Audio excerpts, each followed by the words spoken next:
So welcome everyone, and thank you to our audience for joining us. I am Chris Coggins, and I teach geography and Asian studies at Simon's Rock College, Bard College at Simon's Rock. And welcome to our senior thesis presentations on arts and open societies. I'm really honored to be here. We convene in a time of great pain, suffering, and confusion, a time that demands a new global reckoning of our roles as educators and students, as scholars and activists. You've completed your thesis projects in social isolation without the immediate aid of advisors and other faculty and peers interacting with you in person. You have persisted and you have won. Congratulations on completing your BA thesis projects. Today you speak to us from 4 countries across 11 time zones.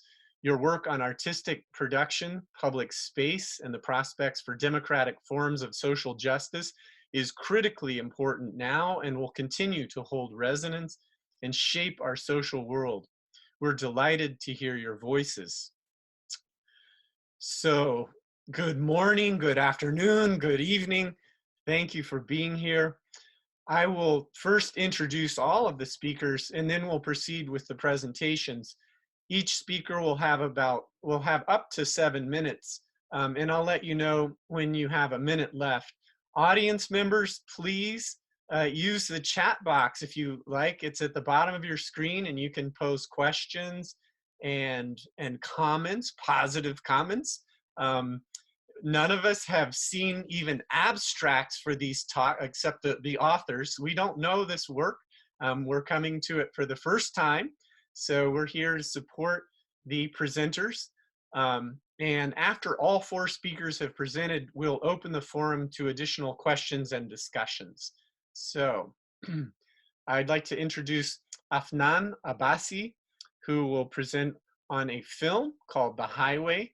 And Afnan is joining us from Al-Quds, Bard College of Arts and Sciences in Palestine. Excuse me. I would also like to, and you see the names listed. If you're familiar with Zoom, you're getting around, you can see who is here. I would also like to introduce Sabina Davlet-Keldieva, and she will present on navigating spaces of ambiguity in Tashkent, perceptions of Soviet and new monuments across generations, and she speaks to us from American University of Central Asia in Kyrgyzstan. I would like to introduce Caleb Sabatka, who will present on his thesis, Raw Tales, an anthropology of post-colonial writers in exile, and he is presenting from Bard College at Simon's Rock in the United States. And finally, Veronika Ryshnovska, who will present on the thesis called Freies Staatstheater, attempts of restructuring the German state theater for the 21st century, and she will present from Bard College, Berlin, Germany. So let's begin. Are there any questions, first of all? All right, so if there are no questions, we will begin. We'll go in the order that I introduced the speakers in. So we'll start with Afnan, if that's okay. And I will give you a warning when you only have a minute left. I feel like we have a lot of time, so I'm not that worried. But go ahead, Afnan, when you're ready, okay? So, hello everyone. I'm truly honored to be among great people like yourselves today. It is my honor to represent my senior project to all of you, an honor to represent Al-Quds Bard College, and one represents Palestine. My film is titled The Highway, Hub Azra Akhdar, meaning the highway, the green and blue love. I am not aware if you guys are aware of the Palestinian-Israeli colonialism situation that has been going on for almost 72 years now. But basically, for you to understand my film, you have to know 2 things. A, Palestine is not the same as Pakistan, which is very important. And 2, we have to know the context about the Palestinian-Israeli colonialism situation. My film might be complex and might be simple for many people. I will only be showing you almost 1 minute and 30 seconds of the film, which is a 25 minutes long. My film basically is titled The Highway Hub Azra Akhdar, meaning the blue and green love. Why is it the blue and green love? So basically, a little simple history lesson. In Palestine, we are divided into two parts, Jerusalem and the West Bank. People living in Jerusalem, like myself, we have a blue ID, a blue identification card, which is given by the Israeli authorities. And people who live in the West Bank, they have a green identification card that is given by the Palestinian Authority. So it is called the blue and green love, which is the love that we share from people who live in Jerusalem with people who live in the West Bank. And I, as a Palestinian woman, I have my life split into two parts. My life is between Jerusalem and the West Bank. My college is in the West Bank, but I live in Jerusalem. I have family. My mom's family is from the West Bank, but my father's family is from Jerusalem. My partner is from the West Bank, and I am from Jerusalem. So my best friends and so on. So like my life is literally split into these two parts that I have decided to demonstrate in my film. My film is a celebration of both the space and love. It's celebration of resistance, love, and everything in between. It is basically discussing the little details that we usually look at the street but never truly saw. Things that people, Palestinian people, usually think about but never truly voice. So, for example, in the film, if you guys are interested in seeing the film, I will be sharing the link with you, in the upcoming future through Google Drive and everything. So, if you are interested, you have my email and you can just reach out to me. The film is basically discussing the space, how space is a major factor in our relationships, how simple objects turn into subjects in no time and comes like invading our space. So, for example, the apartheid wall that has been built is not just bricks upon bricks upon bricks, but rather it's a symbol of war, it's a symbol of resistance, a symbol of oppression, and it's a symbol of everything in between. How simple things such as the buses in Jerusalem are colored blue, but the buses in the West Bank are colored green. So is it the destiny's irony or is it something on purpose, hence the blue identification card and the green identification card? I have been born in 1996 and I have never, so basically I'm 23 years old and I have never seen a day where my land was free. I have never experienced how does it feel to have no limitations. I have never experienced how does it feel to just go back and forth without worrying, oh my God, I might have lost my ID and I might not be able to go back home. But my parents have. And my parents have experienced this, and both of them, my father is from Jerusalem, my mother was from the West Bank. So they have experienced how did it feel before the apartheid wall, before, our life was just like invaded by this colonialism that we had no aware even existed. So basically, my film discusses a very, very simple aspect of space in many different contexts. So I'm not just talking about, and the love that I just, figured in the film, I'm not just talking about the love, the Valentine's kind of love. But rather, I'm talking about every kind of love in our life, the love for space, the love for family, the love for my partner, the love for my friends, and everything in between. So in this film, I tried to document these little things that usually other people are not, like they are not aware of the privilege that I have. I am privileged enough to go to Jerusalem. I am privileged enough to see the two sides of my land. But some people in the West Bank are not as privileged as I am, and they have the privilege of reaching these certain spaces that I am discussing only when the Israeli authorities gives them permits, so then they can come. And this comes like once a year or maybe once every 3 years. So it literally depends on the document that you have. So in my film, I tried to document my story as simple and as complex it might be, discussing how space is affecting me as a person, as a Palestinian woman, and let alone discussing how space is affecting the whole Palestinian situation and how it's affecting our mentality and so on and so forth. I focus on these little details such as the bus color or something called agora. Agora is called a coin basically. So it's a very, almost it has like no value in the West Bank, but every 10 coins is one shekel, which is like almost half a dollar or something like this. These coins, we use them in Jerusalem. But in the West Bank, I do not need these coins. And this is like a simple thing as a gora or a coin, but then it has a very complex understanding of us as human beings who live in the same land, but like are totally in different words.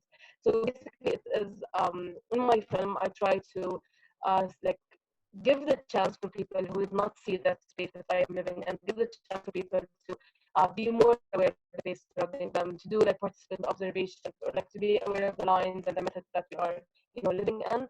And then I ask the philosophical question is, how can a person be attached to their home and fight for it and love it deeply if they have never truly saw their land?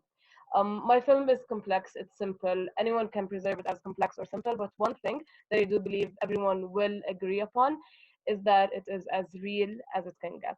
I will be now sharing a little part of my film. Just a minute. Okay. Can you guys see the screen now? Yes. Perfect.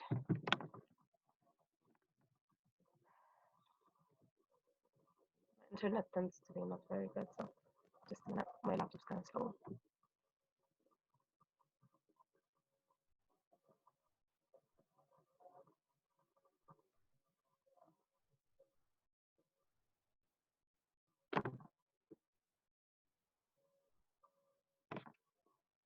So while Afnan is preparing to show us the film, I want to remind the audience that you can use the chat box, the icon for which is at the bottom of your screen, and pose questions, comments in the chat box. And I will be sure to check the chat regularly so that I can voice your questions.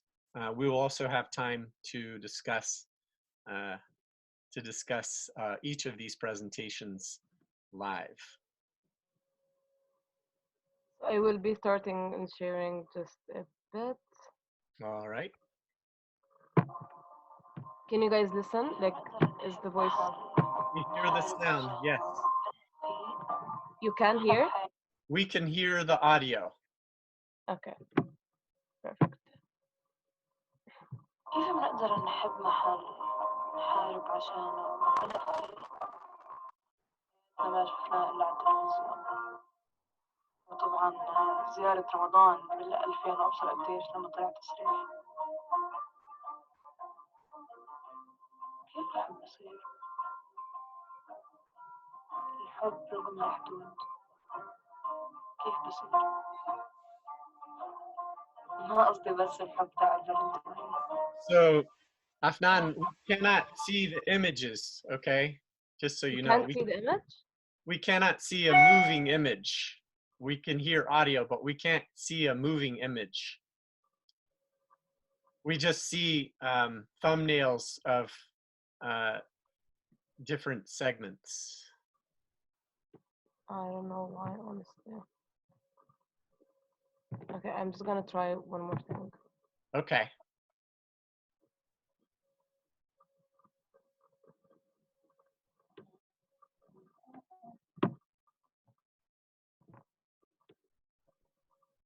What can you see now? So we see lots of icons for what look like different segments of the film. And yeah. Let's see. I honestly don't know. And I will check the chat to see if, okay, yeah. So, oh, this is a good point. Are you sharing your entire screen? You may just be sharing a window and you need to share your entire screen. So you might want to go back to share screen and check. I am super sorry. No, no problem at all. Like I said, we have time. So if you go to the bottom, there's either the screen, so I just have to click the screen. if you when I share. If you click the bottom, the share screen icon, and then it should ask you if you want to share the entire screen. Okay, this looks better. Go ahead and play and let's see what happens. Hopefully it will work. Huh. Okay, this is looking better. Good. Can you see it now? Yes. Alhamdulillah. Alhamdulillah. You can see moving things, right? Yes. Okay, perfect. I will just put the port. Here we go. Yes. We see movement.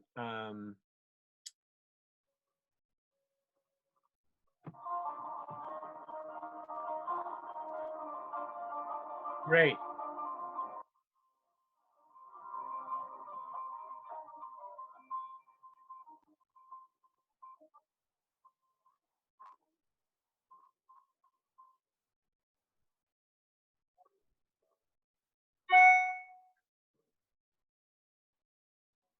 تليفوني ما له من عندي. أستاذ فوز مش عندنا. بس بحس لما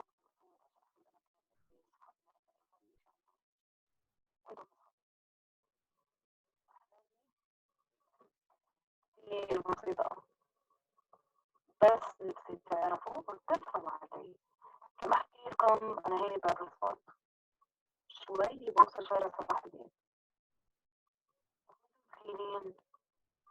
متخيلين إن إحنا عايشين في بلد واحدة وأنتم ما عندكم أي فكرة شو اسم البلد، كيف شكله، حالة شوارعه. عشان هيك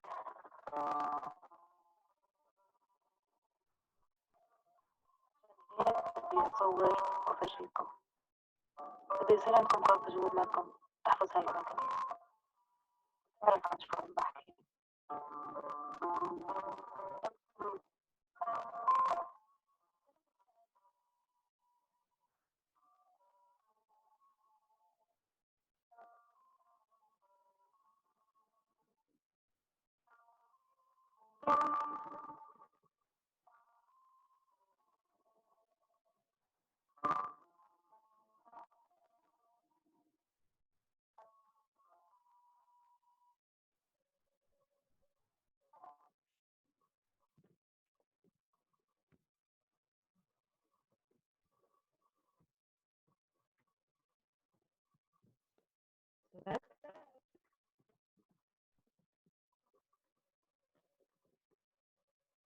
Thank you. I wish we could see the whole film. So be sure, Afnan, put the link in the share in the chat box, and that will be really great. I look forward to it. Perfect. I will send you the email. Like I will put my email so that if anyone wants, I can share the Google Drive with them. Great. Yes. Beautiful image. Beautiful images indeed. Let's take a minute or two for just a couple of questions.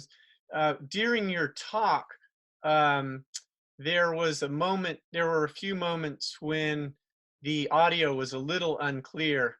And so I just wanted to ask you to repeat what you were saying about the coin, if you could. Sure. So basically, in Jerusalem, we use something called agora. And this agora is basically a coin. So each, like 10 agoras make one nes. Okay? So these, when we usually go to like Jerusalem buses, we have to pay the ticket like 4 shekels and like, for example, 3 agoras. So people living in Jerusalem, we always have this wrinkling voice in our like wallets because I have too many agoras that we will eventually use when you go to buses. But then the immediate reaction when we just go to the West Bank, we do not need these agoras. And when we go to the West Bank, people see us like having these agoras, they're kind of like thrown off. Why do you even have agoras? Like we don't use them, even though we live in the same land. But just this simple coin is needed, is highly needed with people living in Jerusalem. But then it's looked at as something that we just throw because we don't need it in the West Bank. So yeah, that was the kind of analogy behind the agora. Thank you. Thank you. And I'll check the chat box for one more question. And people, please add questions at any time, address the speaker. So when I come back through, I'll know who you're speaking to. And I would like to hear more from Robert McGrail. I would like to hear more about the origin of those coins. Okay, so, all right, same kind of question. All right, so thank you. And let's record some more questions for Afnan for later. And let's continue to Sabina's talk. And again, thank you very much, Afnan. And Sabina Davlet Kalieva will speak to us about navigating spaces of ambiguity in Tashkent, perceptions of Soviet and new monuments across generations. So Sabina, you have your time right now. Okay, hello everyone. It's a great honor to be here today and to see you all. And it's a great honor to be able to talk about my presentation. So let me just quickly start sharing my screen because I have a PowerPoint presentation. So basically, hello again, my name is Sabina. So I'm from the American University of Central Asia, Department of Anthropology. However, I was born and raised in Tashkent. So I decided to connect my senior thesis to the case of Tashkent. So here is the topic of my senior thesis. And basically here you can see main research questions that I posted before diving deep, let's say, into my research. So what happened is after collapse of the Soviet Union that happened in 1991, Uzbek authorities started to deconstruct a lot of Soviet monuments that had aggravated feelings of ambiguity and feelings of nostalgia in people that lost everything. So these people basically lost their homes and but surrounding has not really changed. It started to change only after deconstruction of monuments that took place 3 years after collapse of Soviet Union. So I was eager to understand why Uzbek authorities decided to deconstruct monuments, because, for example, in neighboring Kyrgyzstan and in Kazakhstan, it's not the case. So we still can see monuments of Lenin, for example, and other Soviet paraphernalia on streets. But what makes case of Tashkent so unique in this regard? So to understand this, I looked for materials available online, and I found an answer for this question. But also, I found a huge gap in terms of understanding feelings of people, understanding of their loss, and how their feelings of ambiguity, how feelings of nostalgia evolve through times, and how do they basically deal with those feelings today. And also, I wanted to understand how members of younger generation, how do they understand this problem, and what do they think about deconstruction of monuments. So to do this, I used such methods as participant observation, in-depth interviews, and cognitive mapping. So cognitive mapping was a supplementary method because I was asking participants to draw a map of monuments that they know in Tashkent city, and just to indicate where they are or were located. So I was just curious to understand what types of monuments do these people draw, because so for example, maybe this would be monuments that no longer exist in city, or maybe this would be modern monuments. So I wanted to understand with which monuments people are more familiar with Soviet or with monuments built after independence. And my senior thesis was divided into 3 chapters. So the first one was called People's Stories. Here I interviewed 2 members of one family, mother and daughter, and I wanted to understand basically how do they engage with monument on daily basis and what functions of monuments are existed. Because in Tashkent, what I found out is that in Tashkent, monuments are used not only like to see the beauty of the sculpture, for example, it has much more important functions. So for example, the basic function is historical meaning, because all monuments that were built in Tashkent, they were built in honor of some memory or some historical figure. For example, World War, or I don't know, maybe what this monument that you can see, the first one called Courage on this page, it was built in honor of a terrible earthquake that happened in 1966. So like this. And also for citizens of Tashkent that lived during Soviet Union, this Soviet monuments are also very important because they are like physical shell of those memories that are connected to Soviet past. Because during Soviet Union, people used to engage with monuments a lot. So for example, I heard a lot of stories.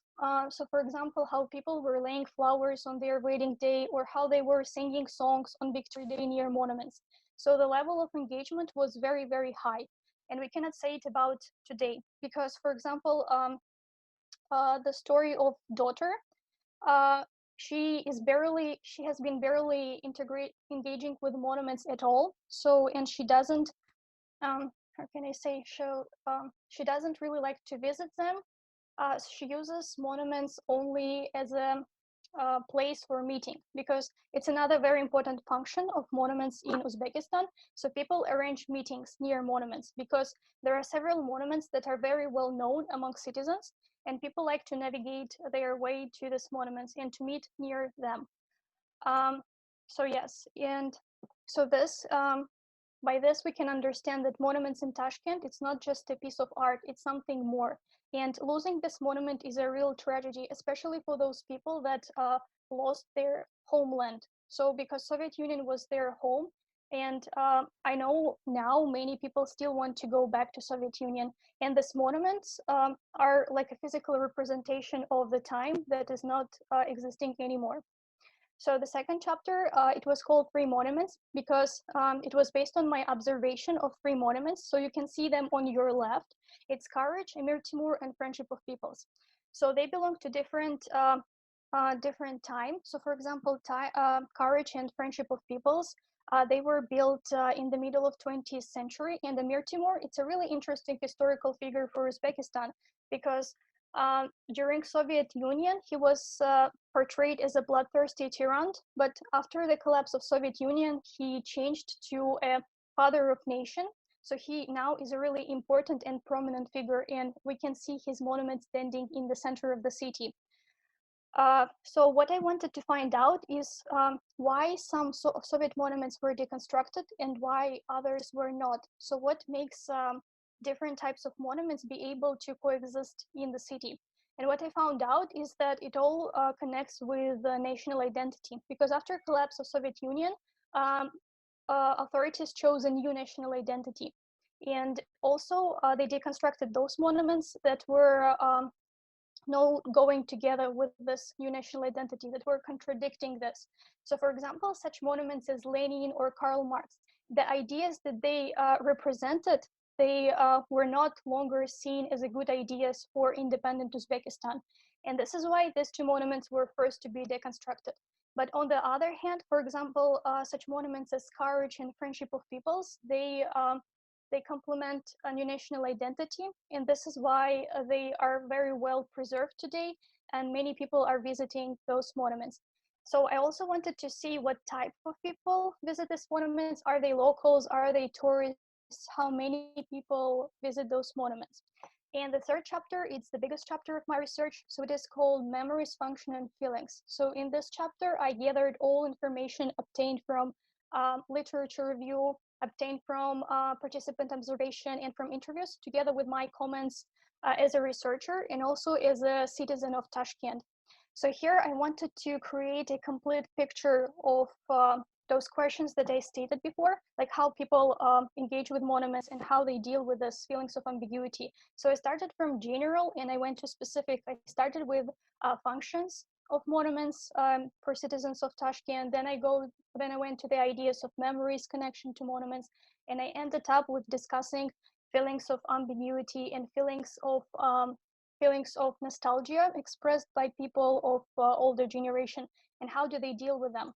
So one of the most interesting cases to deal with ambiguity is one man told me that he has not been visiting city center for more than 20 years.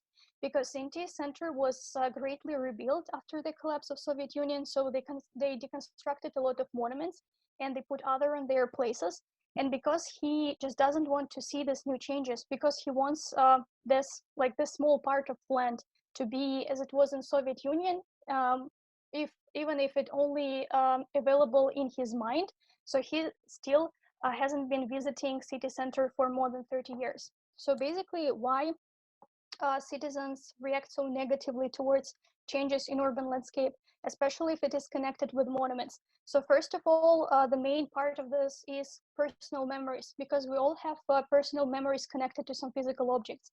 And um, people that went through collapse of Soviet Union find Soviet monuments as a very important part of their past, because many their memories and many thoughts about Soviet Union are connected with those monuments. Second idea is the idea of historical and cultural heritage.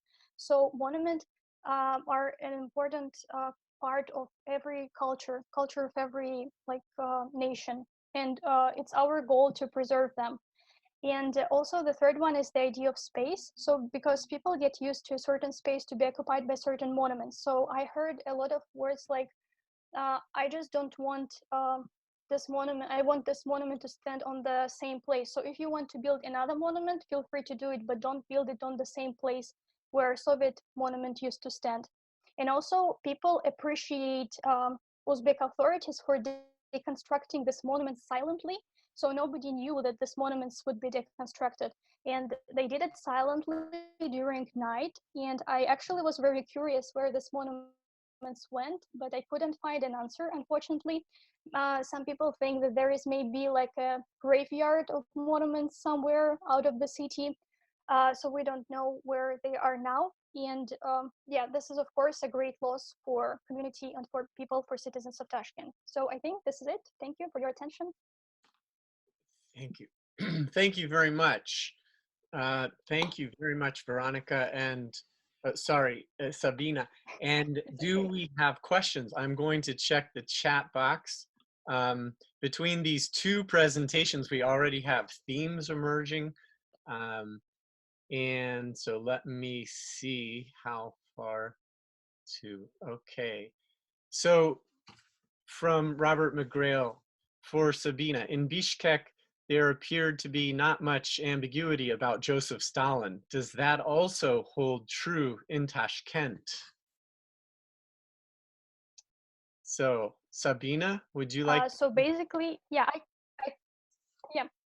I would answer this question. So it's the same in Tashkent. So the monument of Joseph Stalin was replaced a long time before the collapse of Soviet Union. So it was replaced by the monument of Karl Marx. So you can see it on this photo.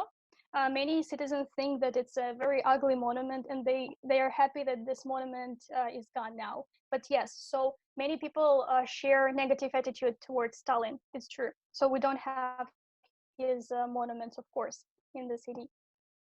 Great, thank you. And here is a question from Caleb Sabatka. I'm interested to know if you talk about your own personal experiences and feelings in addition to others. Is there an auto-ethnographic element to your work? Yes.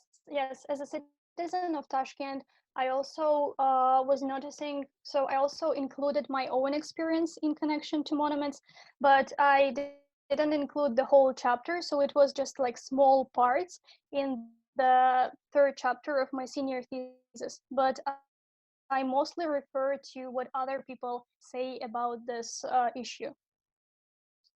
Great, thank you. And again, if you have more questions for Sabina, please put them in the chat box and we will pick those up again after we have the next two presentations. So next we hear from Caleb Sabatka, and his title is Raw Tales, an Anthropology of Post-Colonial Writers in Exile. So go ahead when you're ready, Caleb. My name is Caleb, and I'm from Bard College of Simon's Rock in Western Massachusetts. And for my senior thesis, I chose to write about. Is my screen sharing now? Yes, we have your screen. Thank you. Great. I chose to write about this guy. His name is Juan Tomás Ávila Lorel, and he is a writer from Equatorial Guinea, which is the only country in Africa that has Spanish as its official language. Juan Tomás Ávila Lorel is a writer that is living in exile in the metropole, or the country that used to colonize his homeland, and that is Spain. and he writes about corruption, violence, neocolonialism, and human rights. And because of this, he was forced out of his home and has a particularly interesting experience as an indigenous writer from Africa living in the metropole that created the turmoil and political situation that caused him to flee his homeland in the first place. So the purpose of my thesis has been to respond to anthropologist Michael Jackson's critique of refugee studies, in which he asked, given the plethora of academic essays, white papers, and compendious monographs devoted to refugee issues, why are there so few studies that give voice to and work from the lived experiences of refugees themselves? To what extent do we, in the countries of immigration, unwittingly reduce refugees to objects, ciphers, and categories in the way we talk and write about them, in roughly the same way that in different bureaucracies and institutional forces strip away the rights of refugees to speak and act in worlds of their own making? So my thesis has been a response to this critique, and it's been very kind of focused on my own experience in studying and talking about refugees, and what right do I have to talk about that as a privileged white man in the United States? What right do I have to speak about these issues? And so my response to that has been to translate the literature of writers, and particularly Juan Tomás Ávila Lorel, and make that available to other people's in other countries so that they may understand the experience through their own words rather than me simply speaking for the subjects. And through my thesis, I have created an original literary translation of Cuentos Crudos, which is a collection of short stories that was written by Ávila Lorel before he had to leave Equatorial Guinea. And before doing that, I discussed the problem of post-colonial national identity in language and literature through a focus on India and language politics there. And I discuss indigenous language use in Paraguay and in several other post-colonial nations, and kind of what that means for writers like Ávila Lorel, who are writing in the language of the colonizing power. And then I have a chapter where I reimagine the writer as anthropologist and the ways that representations in literature are a form of ethnography in the way they describe cultural experiences and worldviews. I also demonstrate how literature, and translation in particular, can be used as a powerful medium of resistance and activism, and how by translating work, we're able to bring attention to a lot of world issues for writers that don't have as much of a wide audience because of the languages they choose to write in, or the countries from which they come. I emphasize the importance of highlighting the voices of marginalized people through translation rather than simply speaking for my subjects. And in a sense, translation is speaking for those who do not speak your native tongue, but I hope to treat the writer and the translator by extension as an anthropologist tasked with representing human experiences through language, and in ways that understand intention rather than simply attempting to understand what they're saying and say that I can speak for their experience. And as part of my call to listen to the lived experiences of writers in exile, I'm proud to have made the never-before translated short stories in Cuentos Crudos available in English. I would like to give you a short explanation of what these different writers or what these different short stories kind of deal with and talk about. The lesson demonstrates how corruption and the resulting lack of maintenance of public infrastructure and utilities like clean water can lead to unfortunate consequences. And Ávila Lorel specifically points to the moral consequences of nudism, and children being exposed to adult sexuality at an early age, and human filth. Aside from the distasteful homophobic undertones of this particular short story, the lesson is an interesting and compelling story about how children are forced to grow up too fast when their public officials line their pockets instead of doing their jobs to protect their own people. A case of corruption highlights one of the most absurd examples of corruption I have ever heard of.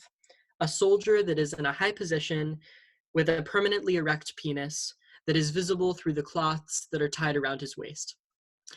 In The People Smile, Avila Laurel makes fun of the heads of state from around West Africa and the ways they talk about their people. A superhuman effort tells the story of poor workers who live in areas without electricity that work for the only electricity company in Equatorial Guinea. They are forced to miss the holidays with their families to power the city during New Year's Eve celebrations, ensuring that those living in rich areas of the city can enjoy the holiday without losing power. I have attempted to create an activist translation of these short stories, and I discuss what that means in one of my chapters, by emphasizing the important commentary on social issues that they have.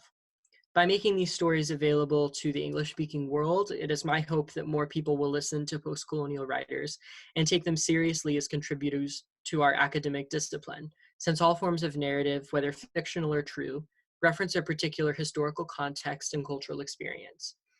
And therefore, fiction written about lived experiences are a form of ethnography or autoethnography, positing the writer or translator as an anthropologist in their own right, since they give voice to and work from the lived experiences of refugees themselves.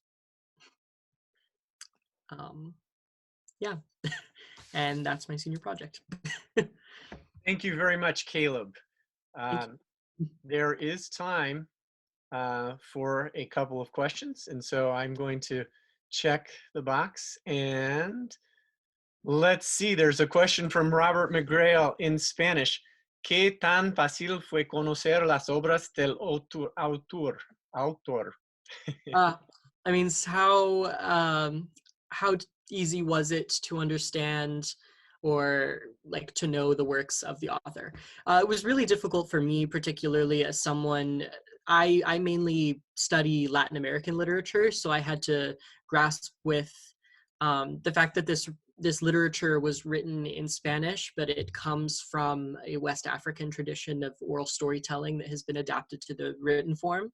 So it was hard for me to kind of, I can't claim to really understand what's going on in the literature completely. So I tried to do as much research as I possibly could and consult people that know more than I do.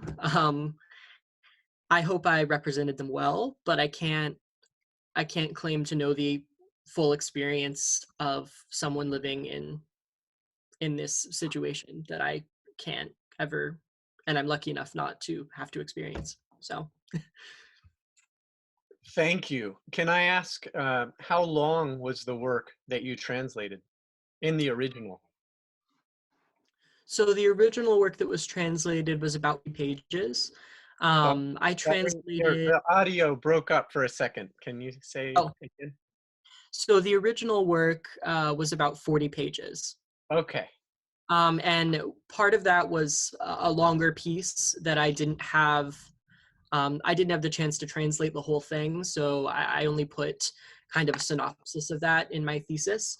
But that work it's a really strange novella about the government canceling Christmas and lining up women who braid their hair in preparation for the celebrations and shaving them with chainsaws that were given to the military by American petroleum workers. So that one's a really weird story that it has a lot going on in it, and I'd love to spend more time working on that in the future and to get that completely in English. Thank you. All right, well, let's have additional questions for Caleb and comments for after the final presentation, and that will be by Veronika Rysznovska, and the title is, let's see, Freies Theater, attempts of restructuring the German state theaters for the 21st century. And Veronica is a student at Bard College, or recent graduate of Bard College, Berlin. Thank you. It's my pleasure to be presenting for you today. So just to contextualize my title, Freies Staatstheater means Free State Theater in German. So that's what my thesis is about. You can see my screen, right? Yes. Just the presentation, cool. Just double checking. Okay, so let's start. In 2017, the Declaration of the Vielen, the Many, was published as a movement promoting equality, human rights, and pluralism in German culture. And alongside with many other cultural institutions, German state theaters became signatories of the declaration, which states the following. Art creates a space for changing the world. Today, we perceive art as the cultural institutions and facilities as open spaces which belong to the many. Our society is a pluralist collection of people. Many different interests come together and find themselves in the in-between. Democracy must be renegotiated every day, but always on one condition. This is about everyone, about every single person as a being of possibilities. And then I started to think about how theaters actually adapt to this declaration. And I naturally, as a person concentrating in theater studies, saw a lot of productions and visited their websites. And then I found out that each theater has their mission statement that seemingly binds into the idea of this movement, Die Vielen. But then I started to wonder if these mission statements are truly in the core of the theater institutions or if they're just words to attract the audiences. So theater in Germany is really, really important, and Germans have been very much involved with the influence that theater exercises over society. So theater is like always thought as political. And I think since this is true, most of the productions and theater productions have been concerned with critical reflection of people's concerns and issues rooted in social political climates of our times. But also I kept noticing that this reflection of everyday life takes place mainly in the terms of content of the plays, which I called Abbild. And then in the ways theaters compose their seasons to attract the target audience, so also mission statements and programs, which I called agenda. But then it seems like inside the working structures of the municipal theaters, they don't really think about these structures and do not reflect democracy or equality. And this naturally led me to a question that became core of my work. How can German state theaters truly reflect democracy and equality in the 21st century if they do not adapt theaters' institutional modes of production, working structures to the pluralist needs of our age? To answer this question, I looked at the internal working structures and their development in the history of German state theater system. A Regietheater, which means director's theater or literally directing theater, seemed to be is a cultural norm in Germany. And we as spectators or theater makers tend to admire it so much because it is the German invention and what German theater is so famous for. But then it also seems to be the core problem of the working structures in the state theater scene. It was founded by Max Reinhardt, who you see on the picture, in the beginning of the 20th century, and it allows director to gain a full control over text. And by looking at the playwright-director relationship, one can easily argue that in this hierarchy, one liberates the audience from the authority of the other, so that directors can also be seen as liberators that deconstruct the authority of the text. But also, while this is true, and it is like a core of Regietheater, by holding power over the playwright, the director usually ends up holding power over everything in the production, which then results in very feudalist like feudalist master-servants relationships within the working conditions. And I also think that it's noteworthy to say that Regie equals the word regieren or Regierung, which is ruling or government in German language. Then I looked into the Freies Szene, that is basically like a free scene, which is in opposition.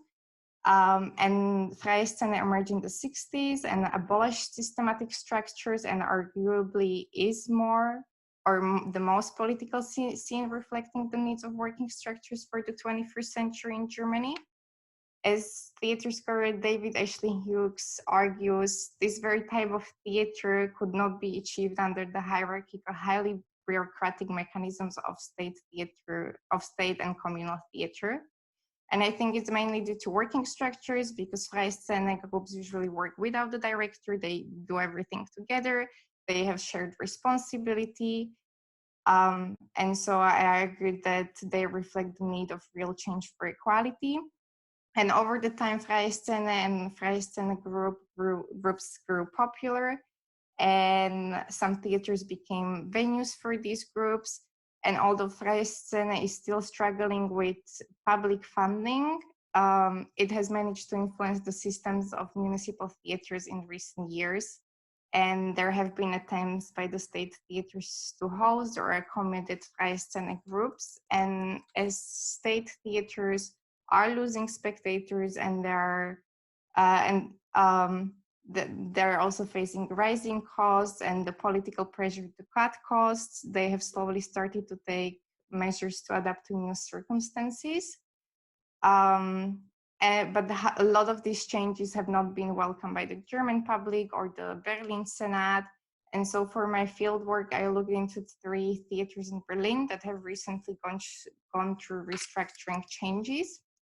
One of them was Volksbühne am Rosa Luxemburgplatz, which is now called Volksbühne Berlin, which in 2017 went through this scandal when they appointed the Belgian curator to be the intendant, the artistic director. And basically this change was marked as gentrification of arts in Berlin. And I argued that his changes posed a serious threat to the traditional working structures of the German theater system. Then we have Maxim Gorki Theater, which in 2013 became post-migrant theater, and basically like changed its agenda to be like really hip, neoliberal. But then I also argue that they still do have Regietheater system. So although they do have a lot of post-migrant actors and people working in the theater, it's still under the rule of white, usually male director, because also directors are usually male. And lastly, it was Theater an der Parkaue, which is the biggest theater for youngsters, youths, and families in Germany, that went through a racist scandal last year, and now they're only restructuring for the next season. So their changes are not demonstrated in reality. They're just plans of how they want to set the new season. And basically they want to bring the public to the theater, but it still seems to be done underneath like a rigid hegemony of Regietheater. And it seems like they're still not thinking, although they want to make theater plays more collaborative, they want to invite people from Freies Szene, artists from Freies Szene to work with the public in creative workshops and create performances. It still seems like they are still thinking within the traditional working structures of German state theater. And then I ended my thesis with a perhaps a bit naive manifesto in which I called for the changes that we need as artists and theater makers to have equal working conditions. Yes, that would be my presentation. Wonderful. Thank you. I'm going to check the chat And so Robert has a question. What was the relation, if any, between the German State Theater in Germany and those German state theaters in places such as Timisoara, Romania? That is a really interesting question, which I unfortunately don't have an answer to, because up until now I didn't know that there was a German state theater in Romania. Yeah, but I will gladly look into it.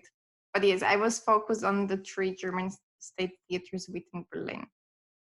Yeah.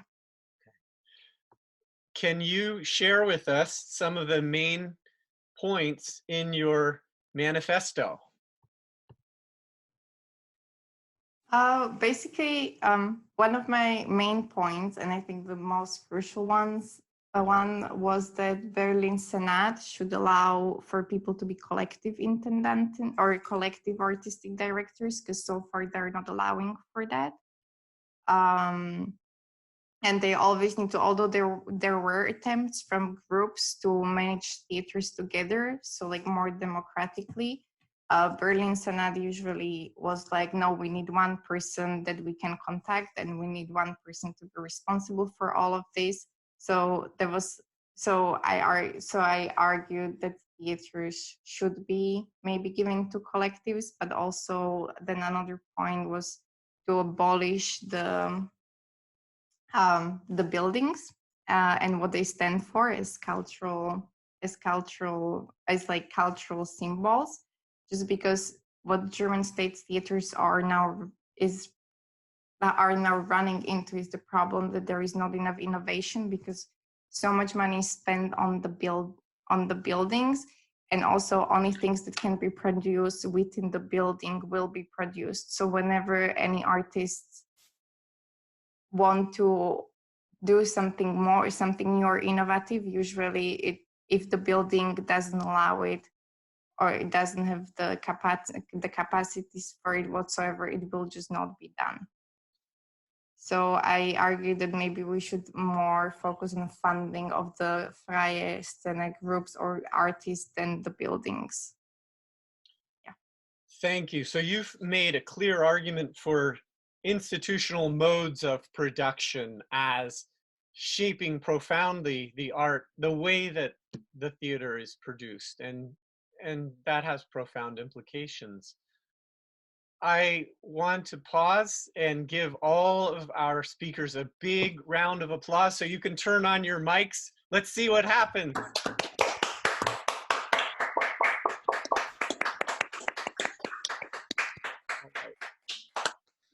Thank you. Thank you. Those were wonderful presentations. And now it's our turn, the audience's turn, to respond and to draw out some of the key points and kind of synthesize and see where we see similarities and differences. I'm intrigued as a cultural geographer who really had no business in moderating a forum on arts and open societies. I'm glad to see you're all doing cultural geography, and you're talking about things like the production of space, and in deep and profound ways. And so thank you for that. I am very impressed by the similarities as well as important contrasts. And so briefly, I'll just make a few comments on each paper and then open up the discussion. And again, I never saw any abstracts or anything, so this is based on my notes. Afnan, this presentation is profound, and I wish that we could, I plan to watch the film, so do please share the link with us. Similarly, for all 4 presenters, please share your material, share the translation work, share the manifesto, etc. So we would love to see more material. Yeah,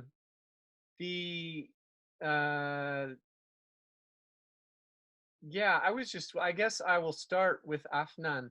Could you tell us more about what we will see in your film and how your movement through space and your experiences of space and place informed that film? Did you say, okay, I've been familiar with these places for my whole life.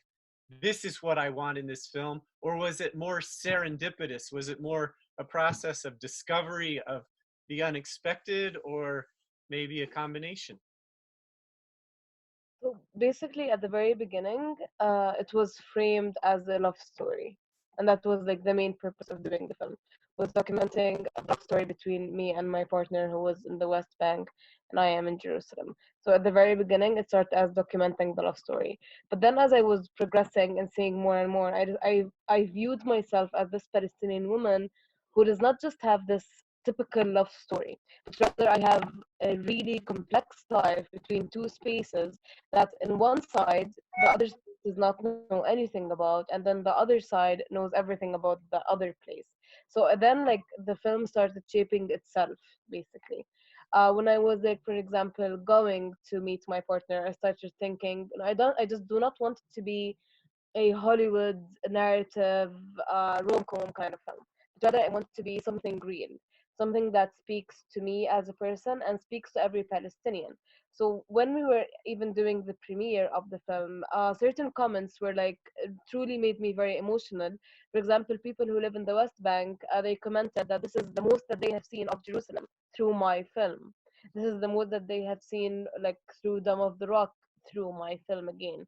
So like these certain comments were kind of my goal and how I myself as a Palestinian woman have her life split into two parts, and how can I focus on these details that we usually tend to just like not even think about, like for example the agora, the bus color, the humiliation after passing every single checkpoint, the importance of having, like for example, I have never felt a day where I don't have to have my identification card. I have to always have my identification card, even if I was going literally 2 minutes away from home to throw a garbage, but like so every single time, these little details that I want to portray in my film. The things that you will see in the film are complex to someone who have never been to Palestine, maybe. Just like understand everything that we have been going through. But then for someone who lives in Palestine, it's a pieces kind of thing. Going through West Bank and Jerusalem happens in one day. But for someone who have never been there, they will preserve space as something different. But in the film, you will see like images of space itself. You will see the importance of narration. You will see a love story between two partners, a love story between families, and everything in between. And also, like something that I'm truly proud about my film, that it's preserved in three different ways. You can see it as a videography, as a narration, and as an image itself, or like as a canvas. So every single person will relate to it differently, or not only Palestinian people will relate to the film, but rather every person who's a human will relate to the film. So, for example, I had my super advisor was originally, she was not from Palestine, but she lived most of her life in Palestine, but she's originally from Mexico. So watching my film made her remember her own struggles in Mexico, made her remember her own struggles with her family. So it's like a multi-identity film discussing one narrative, but that can be seen through many eyes and many narratives. Yeah. Thank you. And I appreciated your statement about objects becoming subjects. And this really takes us into the space, I think, similarly to what Caleb is working on, but also Sabina and Veronica, where these objects in our landscapes and in our everyday lives take on tremendous significance and form the meanings that become part of our movements through space and time. So thank you, and what a great way to capture that in this film. I'm going to check the chat box, and a question for Afnan. How does one procure these coins? Do you purchase them? No, it's just like with change. So basically, when you have $1 and you just want to change it in like coins, so it's that kind of way. But in Jerusalem, you can get agoras. Like you can give a person 1 shekel and they will give you 10 agoras back. But in the West Bank, they will tell you that they just do not have agoras. And there's actually like a designated space in my film where it's discussing the agora analogy. So like if you have a chance to watch the film, you will see in depth about the agora itself. Thank you. All right. And I suppose going in order, um, Sabina, thank you again for your presentation on social memory and monuments in Tashkent. And I wanted to just briefly point to several aspects there. I liked how you delineated the different periods as represented by different statues, and you told us that the removal of the older statues from the Soviet period had to happen at night. One of my questions were there major controversies or conflicts or public displays of disagreement around any of these removals? And I'm intrigued that you kind of addressed that, but is there more? Were there people who were able to kind of make a public presence and take a stance in regard to these acts of erasure? So thank you for this interesting question, and the answer is no. So firstly, because nobody knew when the statues are going to be deconstructed. Secondly, because this happened just in several years after collapse of Soviet Union, so people were feeling not like going and I don't know, protesting, because everyone had their own concerns and they were uncertain about the next day. And so also they had a fear, so that what if they go and protest, authorities would do something with them. So it was really silent, and people just expressed their emotions silently, but nobody protested, nothing like this. Okay. All right. Well, are there any more questions for Sabina right now? I suspect we'll have more soon. If not, let's move to Caleb's work. And I was intrigued that you are taking an anthropological approach to translation. And I have heard an anthropologist refer to translation as essentially impossible. It requires recreation. And so your work in terms of trying to understand intention, you mentioned intention and practice. And I'm especially intrigued by the idea of trying to translate a work that it was written in Spanish, but written in regard to life in Equatorial Guinea. Can you give us any examples of the intricacies of Spanish language representations of a life in Africa, in Equatorial Guinea, and how these things converge in complex ways that challenged you?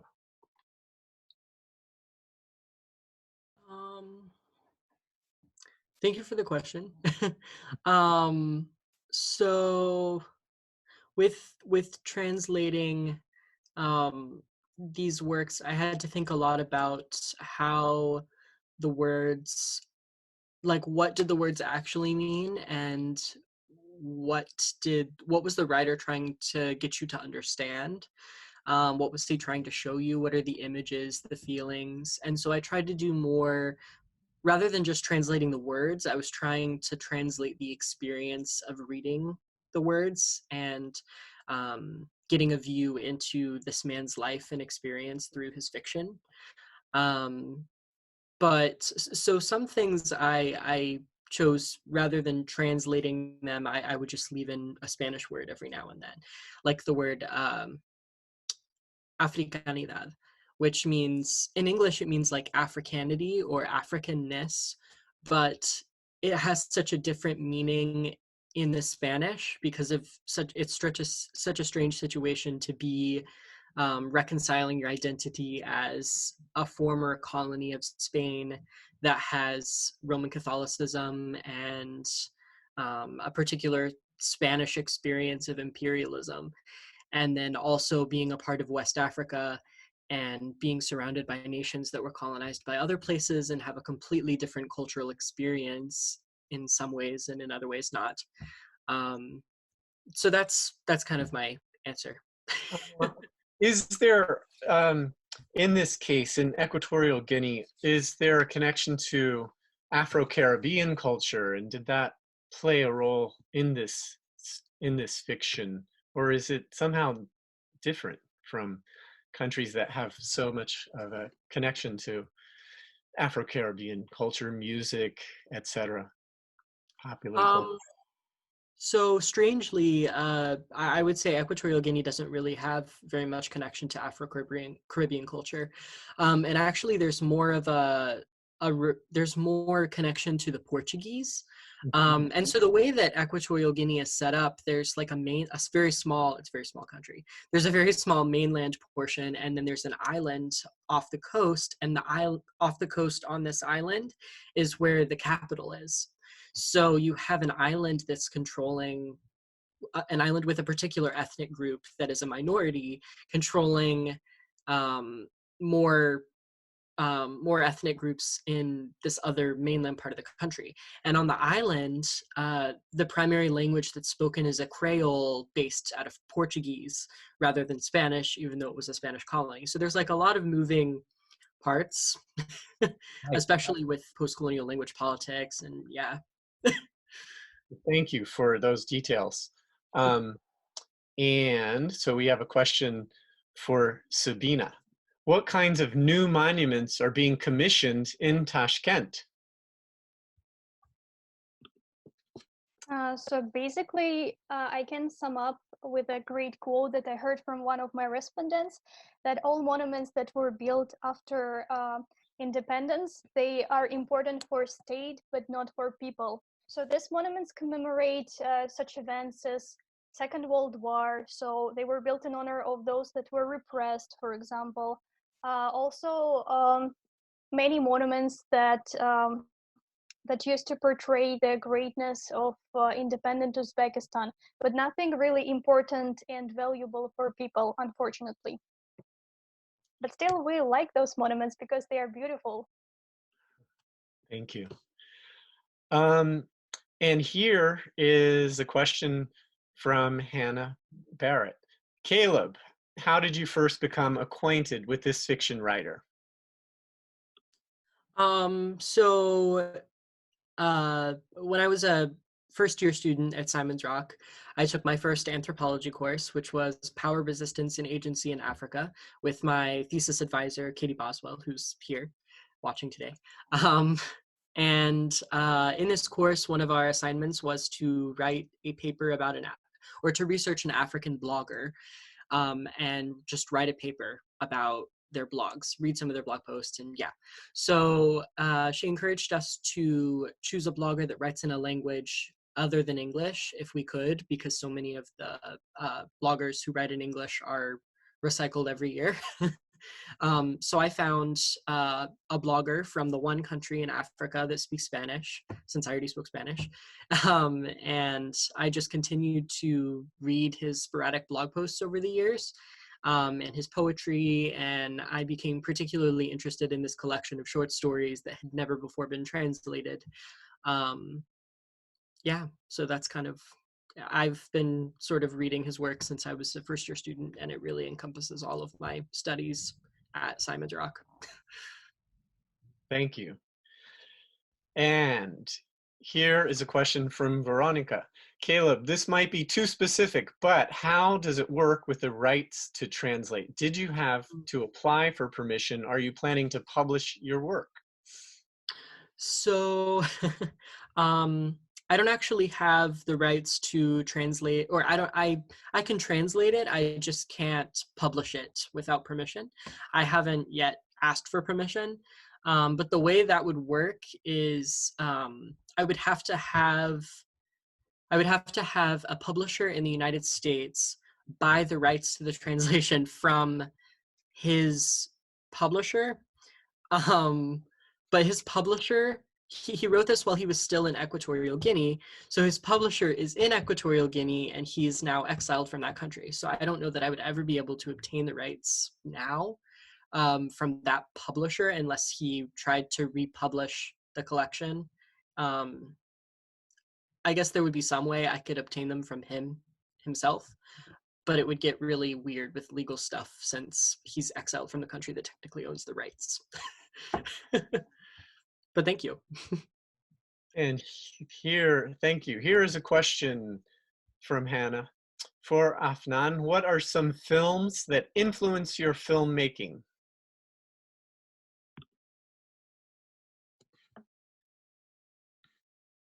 Can you hear me? Yes. I had so many films inspiring me kind of to do this film. But mostly if you have seen Omar. Omar is a Palestinian film by Hani Abu Asad, which was directed in 2013. I have been inspired to do this film by watching Omar and by watching a production films called Sira Films, which are in Jordan. But I've also been influenced in some way by Son du Soleil, which I hope that you have also watched. I have watched Son du Soleil almost 15 times during my 4 years of college. Every single time and every single media class that I had, I have always watched this film, and in some way, I was inspired by the techniques and like the artography in it. Not to say, but also there has been readings that influenced me to do this film. For example, Daniel Miller reading, Jerusalem Unbound, Simone de Beauvoir. You know, like a lot of readings have inspired me to do a videography in some way, which is like you don't only have to be inspired by films, but also certain readings will inspire you to make certain films in one way or another. Thank you. And let me check the chat box again. And okay. I just wanted to mention that not long ago I learned about a program at Rutgers on visual anthropology, and people are working a lot with film. And there's also a film geography website. I'm trying to remember the exact name. If I find it, I'll let you know. But short films are being used and made by cultural geographers. And I used one recently for on Istanbul for a class in cultural geography. And your film, what I saw of it, reminded me of that film in some ways. So thank you. Veronica, I think that we have more questions for you, I'm sure.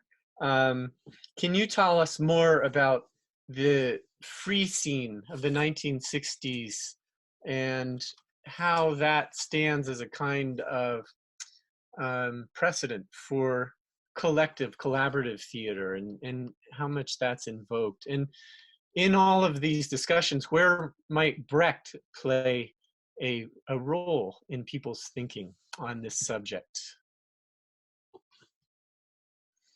Did you said Brecht, right? Yeah. Yes. Okay, cool. Just double checking.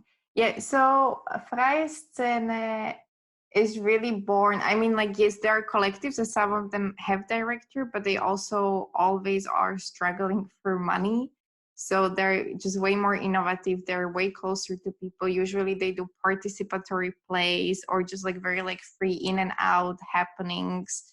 And they usually do create things from improvisation and autobiographical material, which already brings it closer to the audience members. And then usually they kind of really blur the boundaries in between performers and the audience members. So this is where their work just becomes, I mean, they're also not tied to like 6 to 8 weeks long rehearsal periods, which state theaters have. So they have like years to explore, which is also something I advocated for in my manifesto, that artists should just be given more time, because like democracy or like democratical decision making obviously just requires much more time as opposed to like a director that is just making decisions for everyone. So that would be that. And Brecht, so I did use Brecht for, I talked about him during the historical part, And basically my main argument was that everyone kind of perceives Brecht as like the theater maker, and everyone just knows his name. But then at the same time, we already know that it was also, the entire epic theater is a collaborative process and was based on collaboration. We already know that Elisabeth Hauptmann, his lover and actress, wrote plays for him. She wrote the Threepenny Opera, or more so translated. We know that she wrote 9 out of 11 stories in Berlin short stories, which is also published underneath Brecht's name. She was there during the development, but it was also Kurt Weill, his composer, who made the Threepenny Opera and epic theater possible. But then it's still somehow just perceived as Brechtian, or his name is attached to it, as opposed to like knowing all these team members that sometimes contributed even much more to the process and the results of the epic theater. And I again kind of blamed it on the logic of Regietheater as cultural norm, because I feel like we as audience members are also taught to look for that single director's name, as opposed to be looking at things in a broader picture. And it's just something that, yeah, we're like culturally taught here in Germany. But also I must say, like, I come from Central Eastern Europe, and Germany's theater is just looked at as an example of how to make theater from all these smaller countries. And so it is influencing theater scenes in smaller countries, obviously, which I think is also dangerous, because I come from Slovakia, and there is also this like wide male director hegemony that is there just because Germans are so famous for it, and Germans have such great funded and good theaters. So this is something like, these are like broader implications of the topic, and the problem that we basically, like, I guess as like Central Europeans, are just culturally thought to look for one director's name. Thank you. I want to check the chat box, and so here is a question for Sabina. I'm struck by your smile talking about the beauty of some of the monuments. What do they mean to you? A question from Paul. Okay, so I think by answering this question, I can answer both.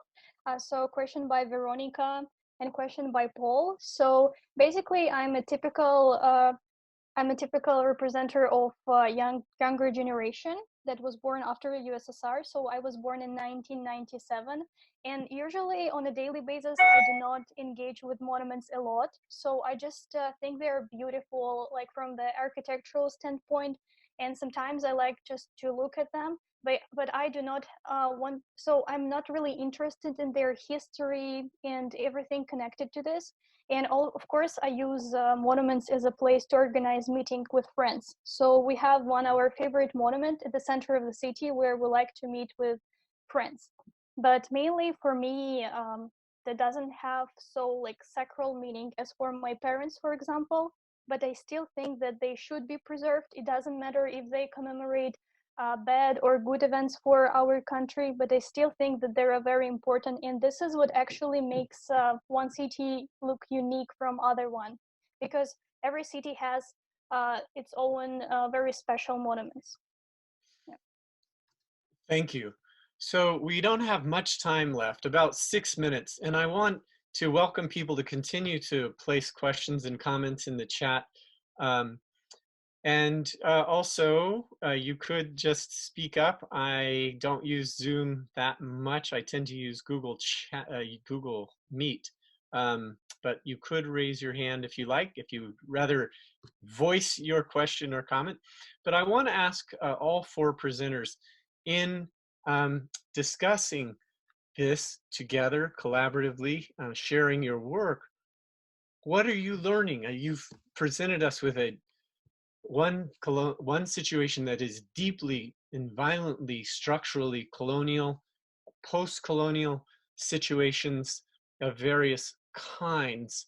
And a lot of your work has to do with working together collaboratively in concert, and finding those forms of powers to resist, to make something new. And so what do you learn from this experience of hearing one another's voices and finding some of the details of your peers' work?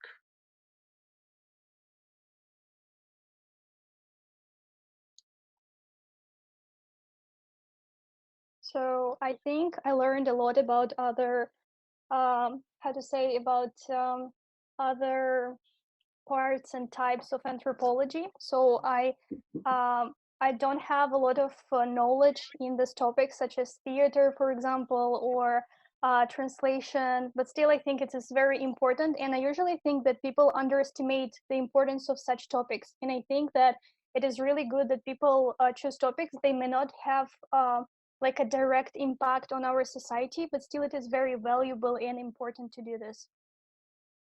Thank you, everyone.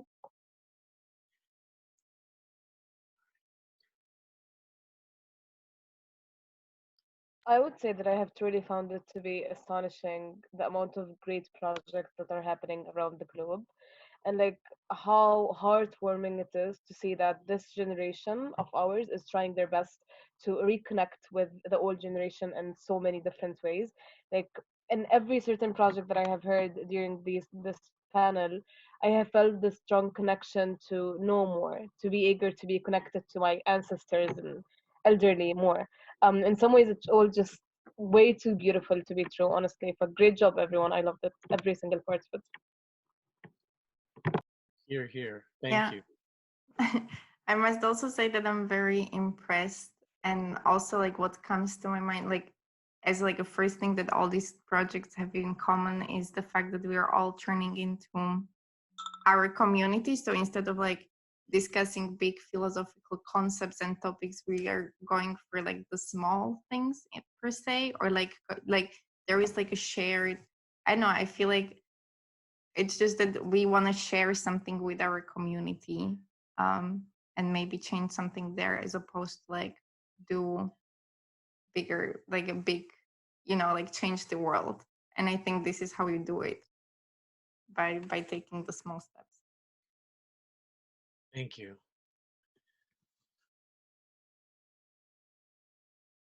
So we have a couple minutes. Anyone else on the panel want to speak? All right, and we have a question in the chat, and we older folks appreciate this, Afnan, and I second that. Thank you. We bear the burdens of responsibility. We are with you. Please continue to do what you do. And thank you very much, Hannah, for coordinating this event so effectively, and it went so smoothly. It's wonderful. I want to add one last comment from Paul Marienthal to our panel and everyone. We older folks appreciate this, and my dad was a theater person and a Holocaust survivor. Hearing about Germany is quite startling. So once again, I thank the presenters and the audience. This has been breathtaking. So let's have a last round of applause. Look forward to seeing their next moves in this life. So let's stay in touch. All right. Take care and bye-bye. Thank you. Bye. Thank you. Thank you. Bye. All of you. It was great to meet you all. Hard work.